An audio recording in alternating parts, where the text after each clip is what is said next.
narrative in the Bible, one of my favorites. When I take the text, you'll know where it's coming from. Daniel, the 3rd chapter. And I want to look at the 16th, 17th, 18th verses, and then those first 3 words in the 18th verse. We want to find the language of our theme. Daniel, 3rd chapter. I'm reading the 16th, 17th, and 18th verses. Shadrach, Meshach, and Abednego answered and said to the king, O Nebuchadnezzar, we're not careful to answer thee in this matter. If it be so, our God whom we serve is able to deliver us from the burning fiery furnace, and he will deliver us out of thine hand, O king. These are 3 words we want to build our theme around. But if not, be it known unto thee, O king, that we will not serve thy gods, nor worship the golden image that thou hast set up. I want to talk from 2 words that I think kind of summarizes what's going on, even if tonight. That's all I want to talk about tonight, even if. But if not, be it known unto thee, O king, we will not serve thy gods, nor worship the golden image which thou hast set up.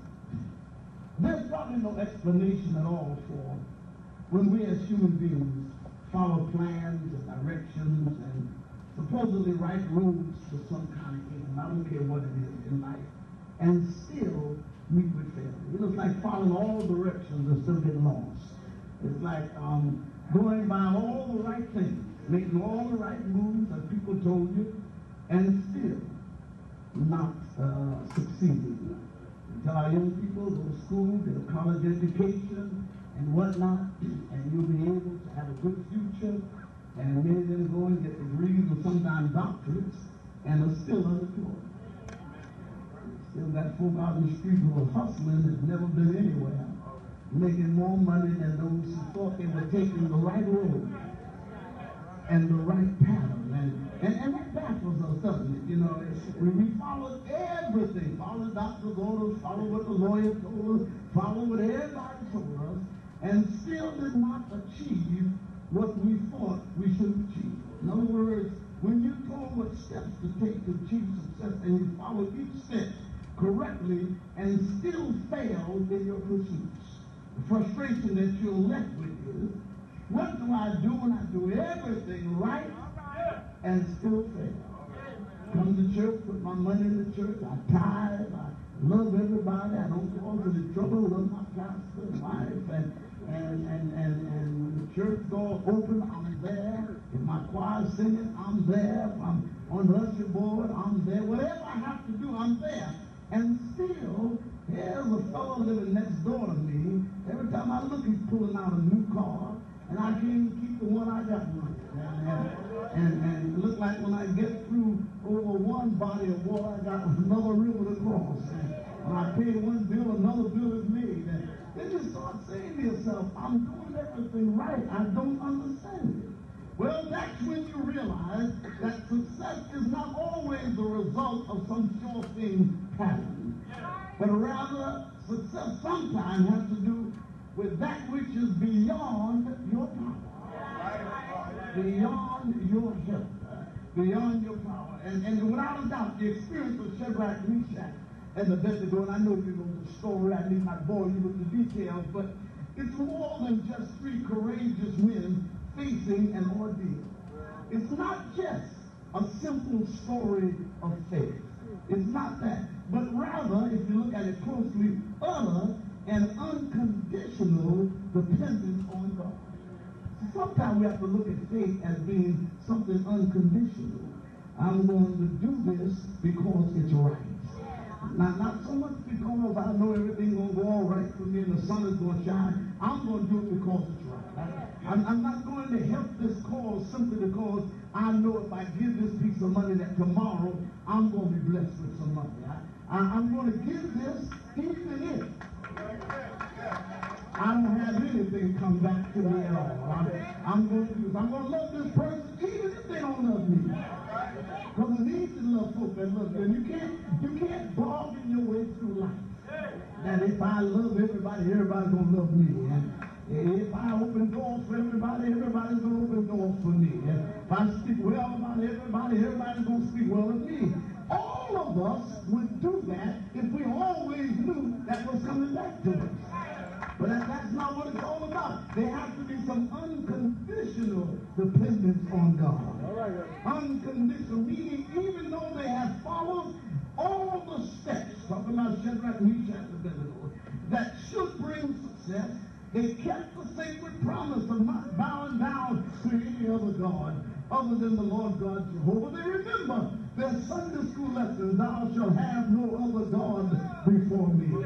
They understood that. They knew these were trying circumstances, and they knew that this was not Israel, this was Babylon. They knew that their lives were in danger, and yet they went ahead anyhow. What have we got in the anyhow folk here in the church? In the anyhow.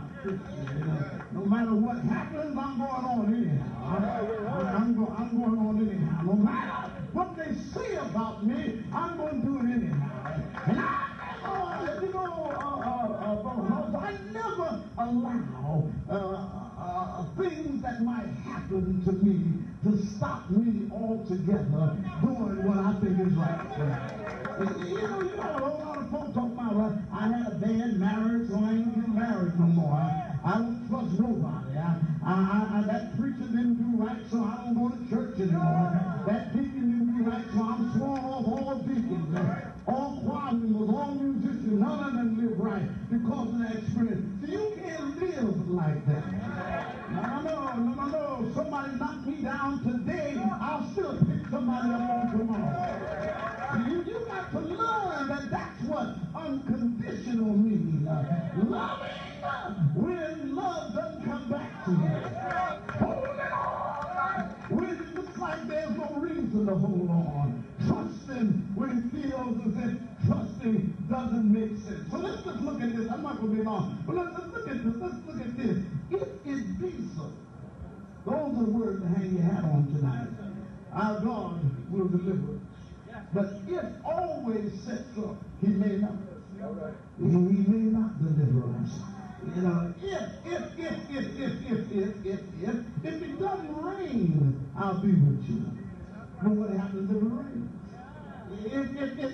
If I can get there, I'll be there. But what happens if something comes up that hinders you? Will you stop right there, or will you still try to get there anyhow?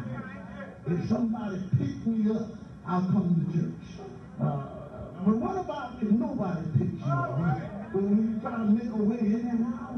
Will you ever look at that as a test that now whoever's going to pick me up didn't pick me up, but God wants me there anyhow, and I'm going to make an effort anyhow.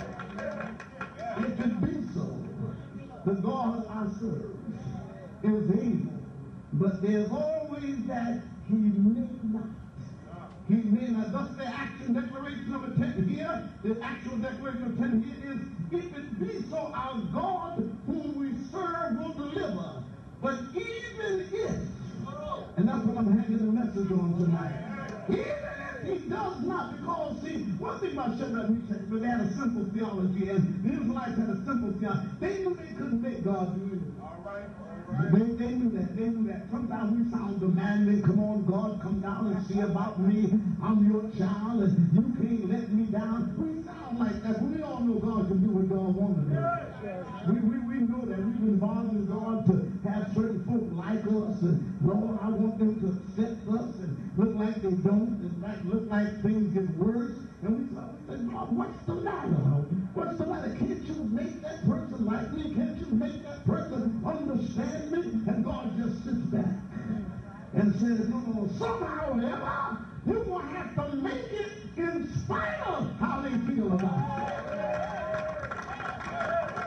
Because everybody can pastor a church where everybody's for them. They don't even call him for that. They